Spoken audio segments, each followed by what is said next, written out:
welcome back to SourceFedNerd. I'm Meg Turney. So, Microsoft's presser has just ended, and in a surprise move, they didn't go with any of the popular name guesses like Xbox 720, Infinity, or even the Beretta.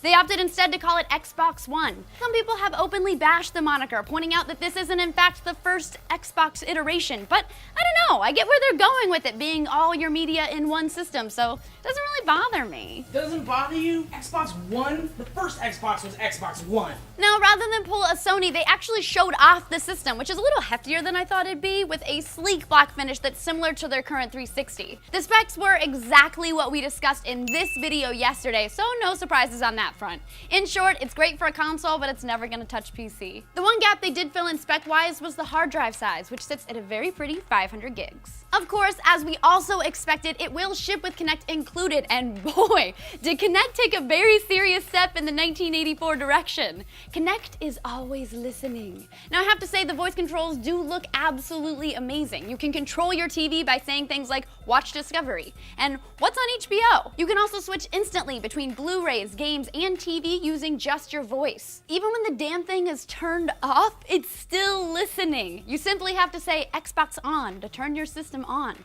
Now, while that's kind of amazing, it's also kind of tricky. For instance, if you're yelling at your roommate for leaving your Xbox on last week, is that gonna boot up your system? How about saying something like, how can you not watch HBO? Is that gonna change your channel? All these things and more have to be figured out, and I'd love to see them in practice. We also got a taste of a few of the new hand gestures, which included gripping the screen and moving them together to shrink the screen for easier access to other apps. And when you're done, gripping and stretching to return your movie to full size. Pretty cool, but if you're pretty animated with your hands, you might start flipping shit on accident. For those of us who live far away from home, the new group video chats via Skype is a pretty welcome addition. You can answer calls from loved ones in-game and continue to game while their video window docks to the side. So you can ignore your mom in real time while she's across the country. They briefly mentioned a few other features, including recording gameplay to share, allowing players to enter matchmaking queues in one game while playing another, and making changes to the achievement system, but they didn't really dive into too much detail. We'll probably hear more about this at E3. As for games, they didn't really show that much that I found super interesting. The new Forza, which will be a launch title, did look really beautiful.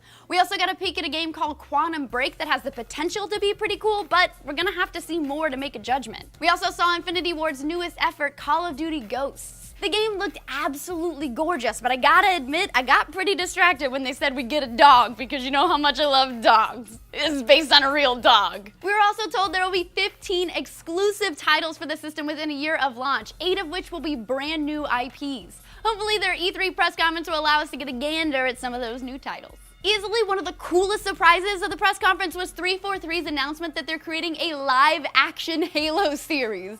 Awesome, right? And guess who's behind it? Steven mother-effing Spielberg! Boom! Now at the end of it all, we got no price point and only a vague later this year release date, which is lame, but I mean, I guess it's what we expected. So guys, what do you think? Xbox 720 / Xbox One / Infinity / Beretta. Excited? Cool? Not excited? Let us know in the comments down below. Please click like and subscribe if you haven't already. Click this here annotation or go to SourceFed.com to see everything we've ever done. I'm Meg Turney. I'm gonna go fight Steven Zaragoza.